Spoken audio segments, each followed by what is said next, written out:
Linoleum is a traditional product, and it's actually including linseed oil, where the name comes from. Most commonly now used in commercial settings, but previous, back in the 50s, 60s, and even 70s, it was used in most homes.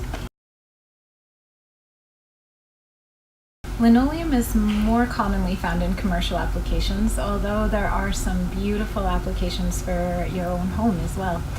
There's a lot of benefits to proper linoleum, where it offers antimicrobial features, and it actually will purify the air in your home.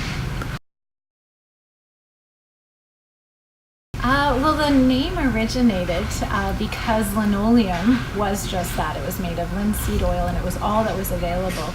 As technology improved, then we started moving into a sheet vinyl product. So vinyl previously wasn't available. It's just commonly known that way, and we still refer to it as linoleum.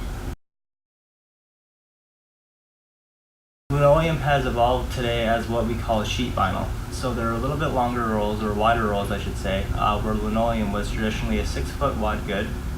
Sheet vinyl comes in 12-foot wide, and in some cases 13-foot too. Unlike linoleum, sheet vinyl is available in a lot of different patterns, styles, and textures. Vinyl plank is individual pieces of vinyl. There are different applications for installation methods on vinyl plank. You have the traditional glue down.